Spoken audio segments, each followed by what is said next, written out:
SC వర్గీకరణకు చట్టబద్ధత కల్పిస్తూ అసెంబ్లీలో జీవో విడుదల చేయడం పట్ల కాంగ్రెస్ ప్రభుత్వానికి ప్రతిపక్ష పార్టీలకు ప్రత్యేక కృతజ్ఞతలు అని ఎంఆర్పీఎస్ టీఎస్ జాతీయ కార్యనిర్వహణ అధ్యక్షుడు గుర్రాల శ్రీనివాస్ మాదిగ అన్నారు. మాదిగ ఉపకులాలలో సంచార జీవనం సాగిస్తున్న వారికి విద్యా సామాజిక ఆర్థిక రంగాలలో రాణించేందుకు ఎంఆర్పీఎస్ అండగా ఉంటుందని తెలిపారు. రాబోయే రోజుల్లో 15% ఉన్న ఎస్సీ రిజర్వేషన్లను మాల సోదరులను కలుపుకుని ఐక్య పోరాటాలు నిర్మించి రిజర్వేషన్ శాతాన్ని పెంచుకునేందుకు ముందుకు వెళ్తామని శ్రీనివాస్ తెలిపారు. ఇదే అంశంపై మా ప్రతినిధి రాజాబాబు మరింత సమాచారం అందిస్తారు. ఎస్సీ వర్గీకరణ కోసం ఎంఆర్పీఎస్ గత 30 సంవత్సరాలుగా అనేక పోరాటాలు చేసి శాంతియుత మార్గంలో అనేక పోరాటాలు చేస్తే దానికి మొన్న సుప్రీంకోర్టు ఇచ్చిన తీర్పు కట్టుబడి సీఎం రేవంత్ రెడ్డి వర్గీకరణకు పూర్తిగా మేము మద్దతు తెలుపుతున్నాం, వర్గీకరణ చేస్తామన్న మాట కట్టుబడి నిన్న అసెంబ్లీలో వర్గీకరణకు సంబంధించిన జీవోను చట్టబద్ధత కల్పిస్తూ జీవో జారీ చేయడం జరిగింది. ఇదే అంశంపై మాట్లాడేందుకు మనతో ఎంఆర్పీఎస్ టీఎస్ జాతీయ వర్కింగ్ ప్రెసిడెంట్ మనతో గుర్రాల శ్రీనివాస్ ఉన్నారు. వారిని అడిగి తెలుసుకునే ప్రయత్నం చేద్దాం. సార్ చెప్పండి, ఎట్లా చూస్తారు ఈ తీర్పును? ముందుగా S6 ఛానల్కు మా హృదయపూర్వక ధన్యవాదాలు. 30 ఏళ్ల పోరాట చరిత్రను ఎంఆర్పీఎస్ యొక్క ఆశయం లక్ష్యాన్ని పరిగణలోకి తీసుకొని అత్యున్నత న్యాయస్థానం సుప్రీంకోర్టు ఆగస్టు 1 నాడు తీర్పు ఇవ్వడం పట్ల మేము న్యాయమూర్తులకు సుప్రీంకోర్టు ధర్మాసనానికి ప్రత్యేకమైనటువంటి ధన్యవాదాలు తెలియజేస్తా ఉన్నాం.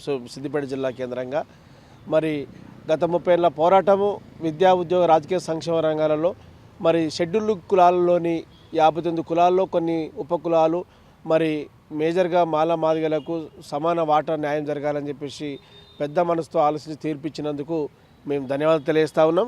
అది వచ్చిన వెంటనే తెలంగాణ రాష్ట్ర ముఖ్యమంత్రి రేవంత్ రెడ్డి గారు మేము తక్షణమే దీన్ని అమలు చేస్తామని మాటిచ్చి అసెంబ్లీ సాక్షిగా మరి మాట నిలబెట్టుకున్న రేవంత్ రెడ్డి గారి సర్కార్ కూడా మేము ఈ సందర్భంగా ప్రత్యేక ధన్యవాదాలు. దానికి మరి ఎంఐఎం కానీ భారతీయ మరి రాష్ట్ర సమితి అయినటువంటి బీఆర్ఎస్ మరి బీజేపీ భారతీయ జనతా పార్టీ అన్ని పార్టీలు కూడా మద్దతు ఇవ్వడం జరిగింది. అన్ని పార్టీల నాయకత్వానికి మేము ఈ సందర్భంగా ధన్యవాదాలు తెలియజేస్తున్నాం. ఇప్పుడు మాలలు ముఖ్యంగా చూసుకుంటే ఇప్పుడు 2 వర్గాలు మాల మాదిగ. ఈ మాలలు దీన్ని తీవ్రంగా వ్యతిరేకిస్తారు. ఈ వర్గీకరణ జరిగితే మాలలకు తీవ్ర నష్టం వాటిల్తుందని చెప్పి వారు ఆపోజ్ చేస్తారు. దీన్ని ఎట్లా చూస్తారు? అయితే మా షెడ్యూల్ క్యాస్ట్లోని మాల అన్నలు పెద్దన్నలు వారికి ఈ సందర్భంగా మేము ప్రత్యేకమైనటువంటి జైభీములు ధన్యవాదాలు దండాలు పెట్టితూ నేను ఈ సందర్భంగా తెలియజేసుకుంటున్నాను. ఏంటంటే మనం అన్నదమ్ముల వాటా పంపకం అనేది న్యాయబద్ధంగా మరి తీసుకున్నటువంటి నిర్ణయాన్ని స్వాగతించాల్సింది. మరి దీంట్లో మాల మేధావులు, మాల ప్రజాస్వామికవాదులు, మాల ఉద్యోగస్తులు, విద్యార్థి మహిళా ప్రజా సంఘాలు మరి అందరూ కూడా దీన్ని సమర్థించాల్సిన అవసరం ఉందని చెప్పేసి మేము ఈ సందర్భంగా వారికి మేము విజ్ఞప్తి చేస్తున్నాం. ఎందుకంటే బాబాసాహెబ్ అంబేద్కర్ మరి డాక్టర్ బాబు జగజ్జనరావు గారు పోరాడి సాధించి పెట్టిన రిజర్వేషన్ల ఆస్తి పంపకాలను మన ఇంట్లో ఒక తండ్రికి పుడితే అన్నదమ్ములు ఏ విధంగా పంచుకుంటారో అదేవిధంగా మంచి మనసుతో అర్థం చేసుకొని దీన్ని సహకరించి స్వాగతం చెప్పాల్సిన అవసరం ఉంది. వాటా పంచుకుందాం, కోటా పెంచుకుందాం. వర్గీకరణ విషయాన్ని వ్యతిరేకించడం కాకుండా SST సబ్ప్లాను నిధులను సక్రమంగా మన జాతులకు అందించడానికి కలిసి పోరాటం చేద్దాం. అదేవిధంగా 15% ఉన్న రిజర్వేషన్ ఇప్పుడు మనకు సరిపోదు.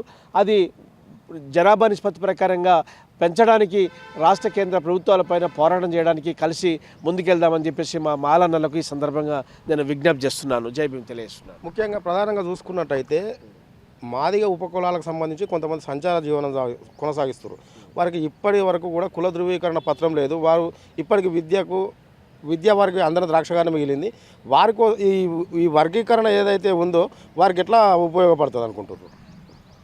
విద్యా ఉద్యోగ రాజకీయ సంక్షేమ రంగాలలో ఉపకులాలు అయినటువంటి మాలా జంగం, మాలా మాస్టు, మాలా దాసరి, బేగరి ఇతర కులాలతో పోల్చుకుంటే మాదిగ ఉపకులాలు సింధు, డక్కలి, మాస్టు, పంబారెల్లి, మరి బుడగ జంగము, మోచి, మరి సంగార ఇతర కులాలకు స్వతంత్ర భారతదేశంలో 75 సంవత్సరాల కాలంలో నిజంగా రెవెన్యూ అధికారులు ఇవ్వాల్సిన సర్టిఫికేట్లు నుంచి మరి ఆర్డీఓ స్థాయి ఉన్న వారికి ఇవ్వడం అనేది మరి రద్దయింది ఈ మధ్య కాలంలో. ఇప్పటికైనా ఈ ఉపకులాలు విద్యారంగంలో ముందుకెళ్ళి సంచార జీవితాన్ని బంద్ చేసుకొని మానుకొని విద్యా వైపు అడుగులేయాల్సిన అవసరం ఉన్నది. వర్గీకరణ అమలవుతుంది కాబట్టి విద్యారంగంలో ముందుంటేనే వాళ్ళకు భవిష్యత్తులో ఫలాలు అనుభవించడానికి అవకాశం ఉంటుందని చెప్పేసి మేము విజ్ఞప్తి చేస్తున్నాం.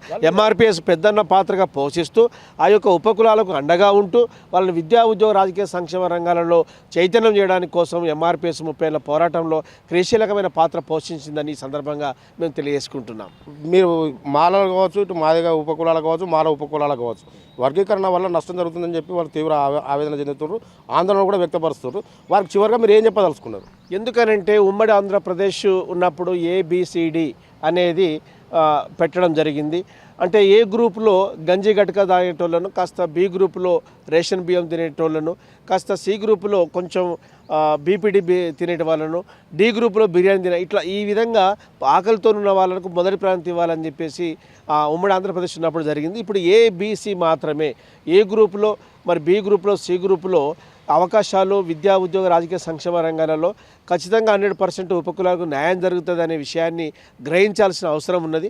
కొంత రాజకీయ స్వార్థ స్వలాభం కోసం కొందరు తప్పుడు సమాచారాన్ని పెట్టి అన్యాయం జరుగుతుందనే విషయాన్ని ప్రచారం చేస్తున్నాం. అది వెంటనే మానుకోవాలని చెప్పేసి మేము ఈ సందర్భంగా విజ్ఞప్తి చేస్తున్నాం. ఎందుకంటే వేలాది మంది కార్యకర్తలు త్యాగాల ఫలితం, అమరుల త్యాగ ఫలితం వలన ఈరోజు మరి రాష్ట్ర ప్రభుత్వం, కేంద్ర ప్రభుత్వాలు దిగొచ్చి మరి ఈ తీర్పునివ్వడాన్ని స్వాగతించాల్సింది పోయి వ్యతిరేకించడం మానుకోవాలని చెప్పేసి నేను ఈ సందర్భంగా విజ్ఞప్తి చేస్తున్నాను. ఎందుకంటే పెద్దన్న పాత్ర పోషిస్తున్నటువంటి మాదిగ అన్నలు మరి మా ప్రియారిటీ కన్నా ముందు ఉపకులాలకు ఇవ్వాలని చెప్పేసి మేము పెద్ద మనసు చేసుకొని త్యాగం చేయడం జరిగింది. ఆ విషయాన్ని గుర్తించాల్సిన అవసరం ఉందని చెప్పేసి ఈ సందర్భంగా నేను వారికి గుర్తు చేస్తున్నాను.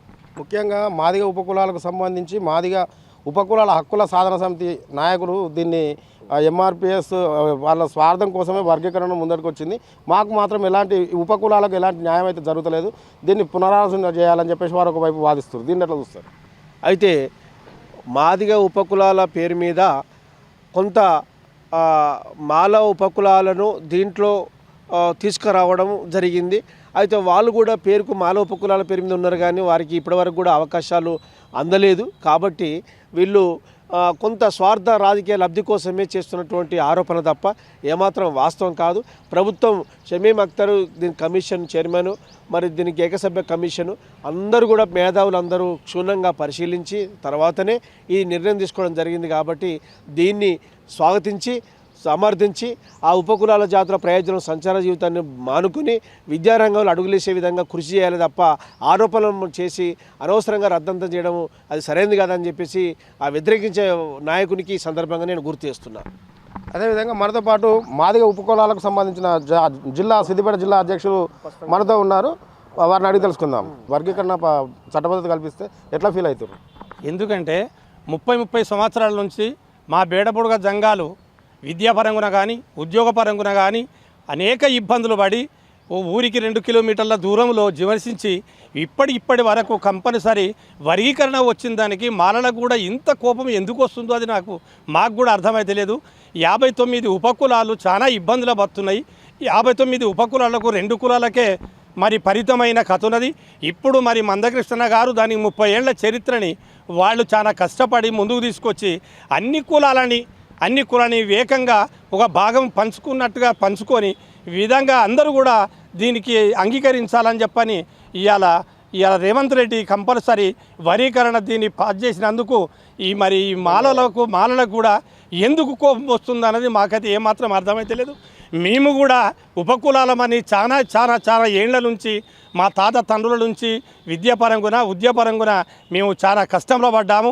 కాకపోతే ఇంకా మాలలు ఇదివరనక తిన్నారు, భోంచేసిండ్రు, మంచి ఉద్యోగం కానీ మంచిగా ఉన్నారు. వాళ్ళు ఇంక వర్గీకరణకు దూరం ఉండాలి, మా ఉపకులాలకు మేలు చేయాలని చెప్పని మేము కోరుకుంటున్నాం. ఇది మొత్తానికైతే వర్గీకరణ వల్ల మాదిగ ఉపకులాలకు ఏవైతే ఉన్నాయో సామాజికంగా ఆర్థికంగా విద్యారంగంలో వారు ఎక్కడైతే అణచివేత గురయ్యారో వారికి ఎంఆర్పిఎస్ అండగా ఉంటుంది. వారిని భవిష్యత్తులో వారి కోసం అనేక పోరాటాలకు సిద్ధంగా ఉంటాం. అదేవిధంగా మాలలు మాదిగలు కలిసి ఐక్య పోరాటాల ద్వారా 15% ఉన్న రిజర్వేషన్ ఏదైతే ఉందో దాన్ని పెంచుకునే ప్రయత్నం చేద్దాం. కానీ వర్గీకరణ మాత్రం మాలలు దయచేసి వ్యతిరేకించొద్దు అని చెప్పేసి వారు చెప్పడం జరుగుతుంది. కెమెరా పర్సన్ నరేష్తో రాజబాబు, S6 న్యూస్, సిద్దిపేట.